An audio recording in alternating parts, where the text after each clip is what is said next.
Hello everybody. I'm outside today videotaping this lesson, so that's why you hear a bunch of birds chirping in the background, but I figure might as well take advantage of the nice weather.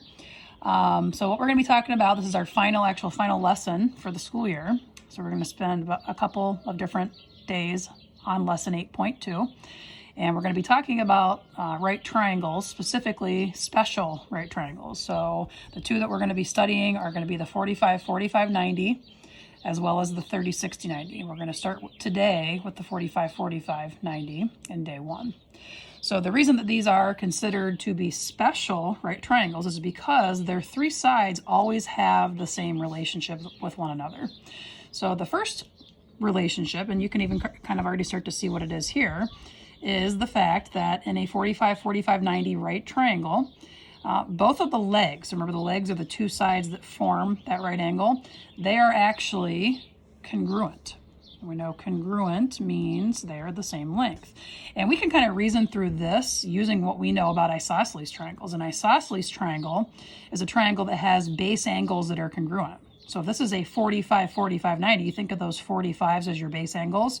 You shoot across to the sides that are opposite of them.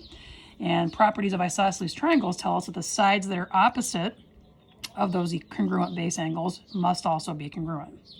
So that kind of, I guess, explains why that is in the 45, 45, 90. And then to come up with the second relationship, which is how does the hypotenuse relate to the leg length in this triangle? You can already kind of see what they've done here. They've taken the leg length, which is S, and they've simply multiplied it by root 2. And the way that we could kind of justify or prove, I guess, why that is if we go back to what we know about Pythagorean theorem. So a squared plus b squared should equal c squared in any right triangle. This is a right triangle, and A and B are usually the legs, and because we know they are the same, and we'll just go ahead and I guess use S for them, we could substitute S in for both A and B. So S squared plus S squared is equal to, I'm going to keep that C. We're going to prove that we end up with this. So equals C squared. Zoom in here a little bit. And then those two terms are like terms because they have the same base of S, the same power of 2. So if I have one S squared here and I add it to another one, I would have 2 S squareds, still equal to the length of the hypotenuse squared. And then I'm going to now solve for the hypotenuse. So to get rid of that square root, that square, I'm going to take the square root. So square root, square root. So I now have the hypotenuse. I'm going to swap sides here. The hypotenuse is now just the C. And then I can square root that S squared because it's a perfect square. So that's just going to come out as an S. And then root 2, kind of going back to earlier this year when we studied radicals, that cannot be simplified. I can't break down the 2. So it's just going to be stuck underneath of that radical. So there you can see, which is what they had already on the hypotenuse. To get the hypotenuse, we called it C. You simply take the length of either leg because they're the same, and you multiply it by root 2. So over here in this little box, we'll go ahead and throw that in. So not only are the legs congruent, also the length of the hypotenuse will be the square root of 2 times the length of a leg. So you're going to kind of find again in this section that simplest radical form is going to play a part. So we've already studied that, so that might come back again here in this particular section because all the answers that we give, we're going to want to keep exact and no rounding should be used here. So really the only one equation that we've got to work with today is this one, which is the hypotenuse is equal to root 2 times a leg. And I'm even going to shorten that, just say that H, representing the hypotenuse, is equal to root 2 times, lowercase l in cursive, leg. So that means that if we know the leg length, either leg length, we know both leg lengths, and all we have to do is multiply by root 2 to get the hypotenuse, keeping that in simplest radical form. If we know the hypotenuse and we need to find the leg length, let's think about what would happen here. If we solve this equation for leg length, if that's what we want to know, we would have to divide by the square root of 2. So also, and I'm not going to say memorize this because you could derive it from this, to get the leg length and knowing the hypotenuse, you're going to simply take the hypotenuse and divide it by the square root of 2. And this might remind you a little bit of maybe rationalizing denominators. I hope that nobody would leave the length of the leg like this because we never want to leave a radical in the denominator. So this would require just a little bit more work in terms of getting that into simplest radical form. All right, so let's go ahead and try this out here. So in this first triangle, it says find the value of the variable, which if I look at the picture, it happens to be the hypotenuse. They've labeled both of the angles here 45. They've also given us both of the legs. Even if that hadn't been there, you would automatically just jump right to it and say that's the same as that because the legs are congruent. And they want us to come up with this. So we know from the equation above here that to get the hypotenuse, you simply take the leg length, which in this problem is 5 root 6, and we multiply it by root 2. So again, going back to a couple weeks ago, you got to know how to multiply radical expressions because it's going to come into play in this lesson. So if I fill in this little box, it's going to be root 2 times 5 square roots of 6, which is the leg length, because the hypotenuse, again, is equal to the square root of 2 times the leg. And then it wants us to simplify. So we know that we can only multiply, these two radical components. So the 5 is, you can also think of like there's a 1 out in front of that. So if you want to do 1 times 5, those are neither of those are under a radical. You'd still have a 5 as like the coefficient on your radical. And then to multiply the square root of 2 times the square root of 6, goes back to this property, root A times root B, as long as both A and B are positive, is equal to the square root of A times B. So you can combine them under one radical. So we're going to do root 2 times root 6 to get us the square root of 2 times 6 is 12. And luckily this is kind of guiding us through. Some students might stop there, but if you look at that 12, there is a perfect square factor of 12. So that means we can simplify this radical down. And that perfect square is 4. So we're going to rethink of this as 5 times the square root of 4 times 3. That's why the parentheses are there showing multiplication. And we would probably have done this in our classroom, times root 4 times, we put them separately, root 3. This can be cleaned up. Square root of 4 is just 2. So now you have out in front the 5 times the 2, giving you the hypotenuse equal to 10 square roots of 3. And I would just double check there's no units like inches or feet or anything. If there were, you'd probably want to add those. I'm just going to go ahead and throw the word units there. So what we did here is we knew what the leg lengths were. We just simply multiplied them by root 2, or it by root 2 because they're the same.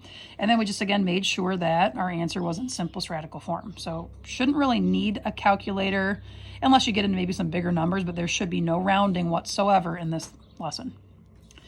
All right, next question, application of a 45, 45, 90. So if you look over at this picture here, what this is a square. I know you guys studied some quadrilaterals last year in Algebra 1. So some of the things you learned about squares, obviously they have 4 right angles in them. All sides are the same. And then this line segment they have coming down, connecting this vertex to this vertex, is what we call one of the diagonals of the square. And I'm assuming a lot of you probably don't remember this, so I'm going to bring it up again. When you draw a diagonal in a square, what actually happens is that the angles of the vertices that you just connected actually get bisected. So that angle equals that angle.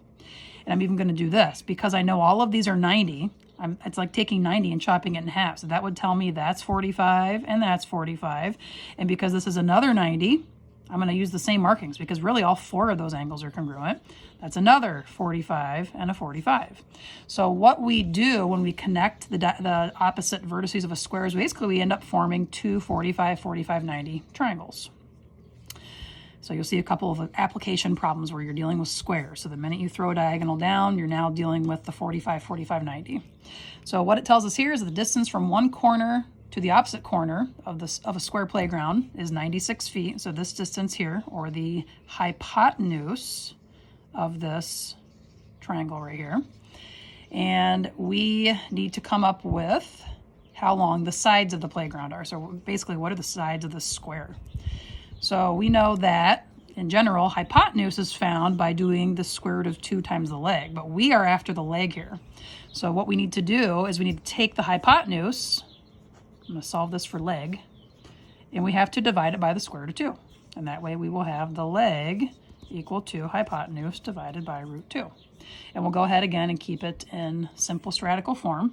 Although this type of problem you might want to think of maybe more of an approximation. I actually didn't bring my calculator out here, so we'll just keep everything exact. So what we will do is we will plug in what they did. I'm going to just put this equation above. Hypotenuse equals root 2 times a leg. So that's the original one I told you want to have memorized. But this is what we will end up doing to solve it for the leg, is we're going to divide by root 2. So they've taken the hypotenuse length of 96, plugged it in for h. We're going to bring down that root 2, and then there's the leg we're after. So to solve this for leg, again, we're going to have to divide, because it's right now root 2 times the leg. Opposite of multiplying by root 2 is dividing by root 2 on each side. Those will cancel. I'm going to, again, kind of swap sides here. I always like the variable on the left-hand side when I'm done. And then we've got 96 divided by root 2. But again, we don't like that. We don't ever want to leave a radical in the denominator. So to rationalize this, we want that 2 to turn into a perfect square. So I'm thinking 2 times 2 is 4. So I'm going to multiply it by 1 in a tricky way. Root 2 over itself. That's just equal to 1. So we're not changing the number at all. And then up top, we'd have 96 times the square root of 2. For now, I'll just push those together. I know we can't actually multiply them because one's under a radical and one is not. And then down here, remember the shortcut, a radical times itself is the radicand, what's underneath. So we've cleaned up the denominator. We no longer have a radical down there, but now we have to address the 96 divided by 2, which I believe is 48. So if we simplify that to 48 square roots of 2, head back over to the picture a minute. Units we're dealing with here are feet. That would be the exact length of the sides of that square playground. All right, let's see what we have here on the next page. So you need to find the value of each variable, leave your answer in simplest radical form if necessary. So it's blank. So let's go ahead and add some information to this. Let's throw a little dotted line down here, the little 90 in the corner.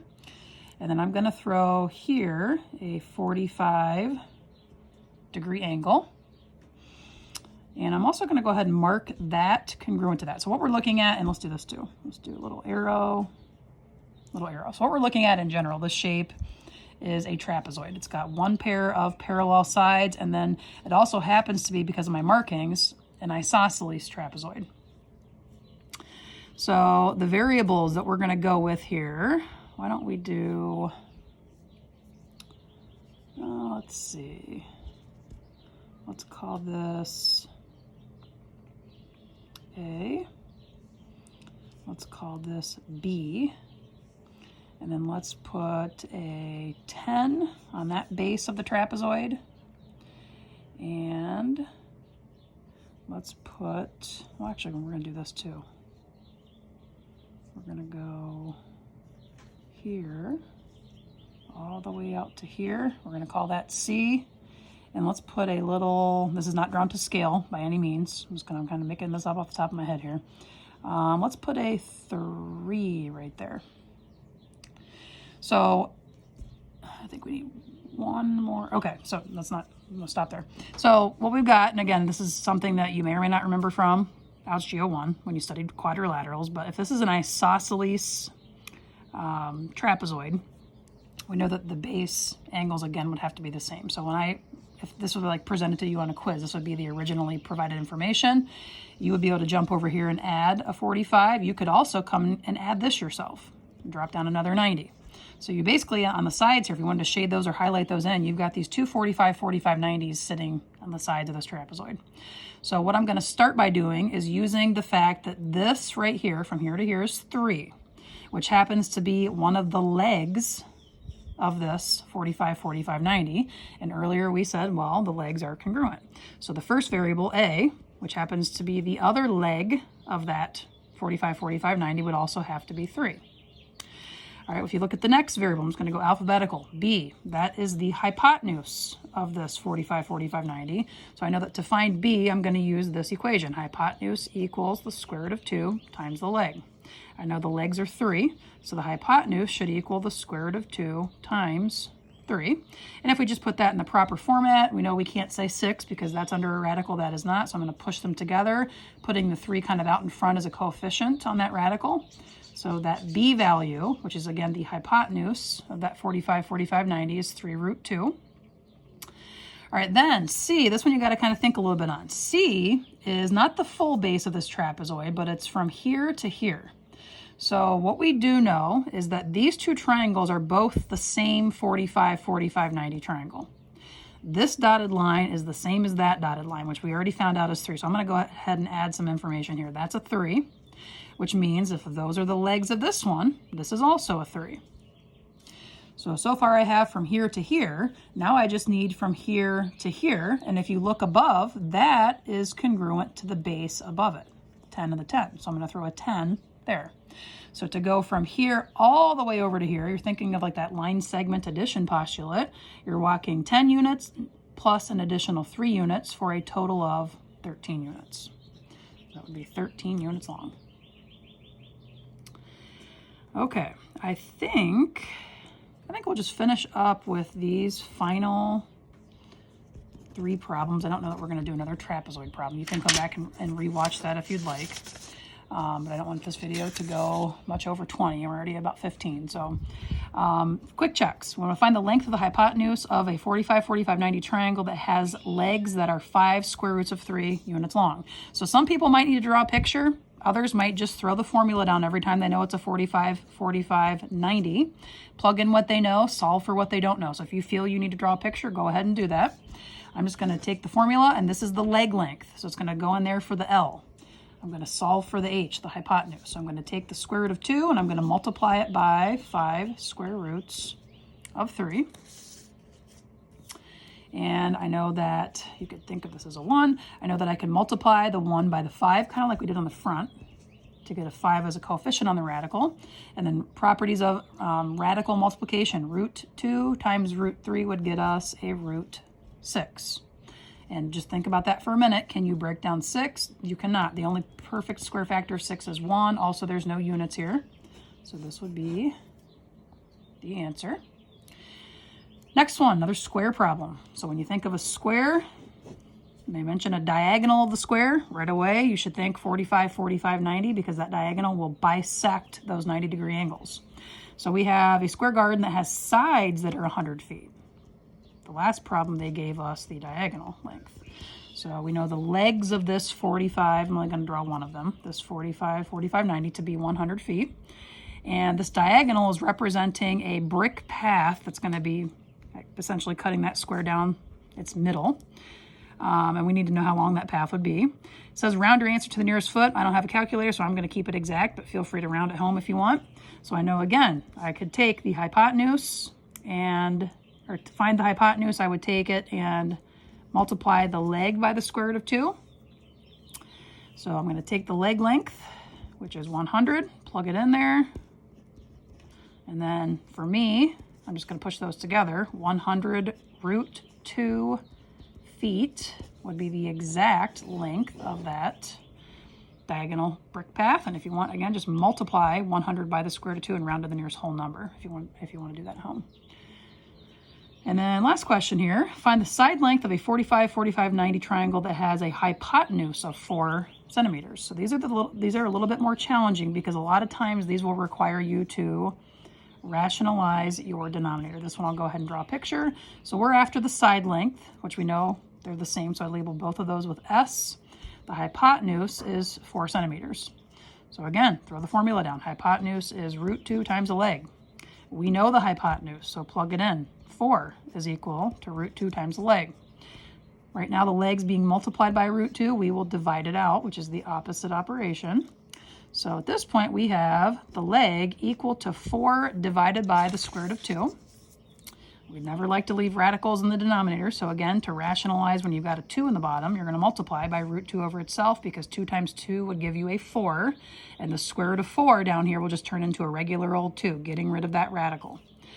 Up top, I can't say 8 because that's not under a radical and that is. So that's where you just kind of think of pushing them together. And then root 2 times itself is the radicand 2. Check those out, both outside. They have a common factor of 2. So 4 divided by 2 is 2. That stays. 2 divided by itself is 1. So really, that'd be your answer. Again, 2 can't be broken down any further. And this had units. Let's go ahead and include those. It'd be 2 root 2 centimeters.